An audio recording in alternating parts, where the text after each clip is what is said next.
दिल्ली में वायु प्रदूषण अपने चरम पर है। वर्तमान में राजधानी के हालात किसी गैस चैम्बर की तरह हो गए हैं। दिल्ली का कोई ऐसा कोना नहीं है जहां हवा की गुणवत्ता यानी एयर क्वालिटी सबसे खराब स्तर पर नहीं हो। दिवाली की रात जलाए गए पटाखों की वजह से हवा बहुत ज्यादा दूषित हो गई है। सोमवार की सुबह और आज यानी मंगलवार के दिन भी एयर क्वालिटी सुधरी नहीं है। कुछ इलाकों में अन्य के मुकाबले ज़्यादा AQI रिकॉर्ड हुआ। ऐसा नहीं है कि सिर्फ दिल्ली की हवा की क्वालिटी ही खराब हुई है। दिल्ली NCR में बढ़ते प्रदूषण स्तर के बीच नई दिल्ली नगर पालिका परिषद NDMC ने एक बड़ा फैसला लिया। NDMC ने लोगों को प्राइवेट वाहन का इस्तेमाल कम करने और पब्लिक ट्रांसपोर्ट को बढ़ावा देने के लिए पार्किंग शुल्क बढ़ाकर दोगुना कर दिया है।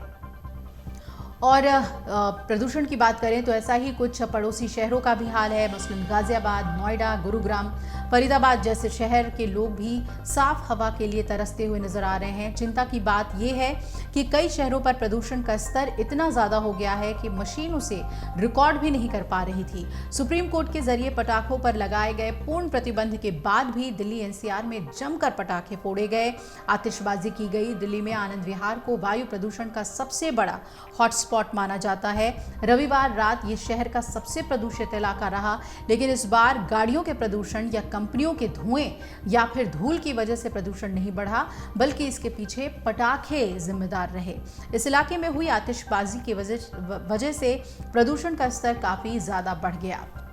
लोगों ने यहां जमकर पटाखे जलाए और सुप्रीम कोर्ट के नियमों का खुलकर उल्लंघन किया।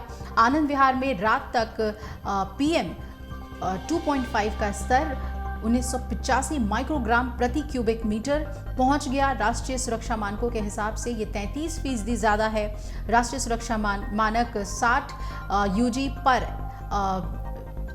M3 है, जबकि वर्ल्ड हेल्थ ऑर्गेनाइजेशन के जरिए बताए गए मानक की बात करें तो ये 15 UG पर M3 की तुलना में 132% ज़्यादा रहा। ऐसा ही हाल दिल्ली के बाकी इलाकों में भी देखने को मिला, जहां तय किए गए मानकों से ज़्यादा प्रदूषण दर्ज किया गया। केंद्रीय प्रदूषण नियंत्रण बोर्ड के हम आंकड़ों की बात करें तो मंगलवार सुबह 5 बजे के करीब दिल्ली में RK पुरम में औसत AQI 422 यानी कि गंभीर श्रेणी में रिकॉर्ड हुआ। फेफड़ों को नुकसान पहुंचाने वाले पार्टिकल्स PM2.5 प्रमुख प्रदूषित रहे। इसके अलावा CPCB के आंकड़ों से पता चलता है कि द्वारका की एयर क्वालिटी भी मंगलवार सुबह 406 AQI के साथ गंभीर स्तर पर रही है।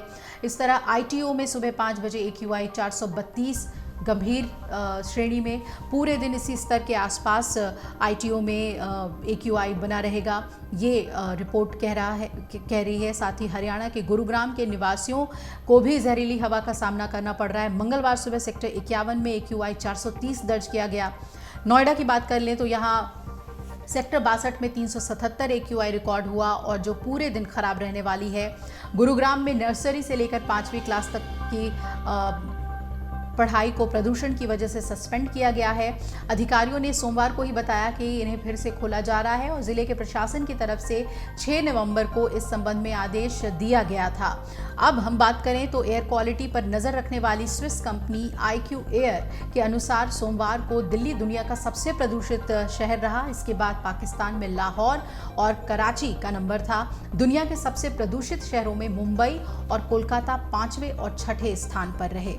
तो ये फिज़ा जो जहरीली हो रही है उससे जुड़ी हुई अपडेट हमने आपको दी और इससे जुड़ी हुई और भी कई खबरें, रिसर्च बेस्ड खबरें आपको हमारी वेबसाइट पर मिलेंगी और बेहतरीन कंटेंट के लिए आप YouTube चैनल भी हमारा ज़रूर विजिट करें।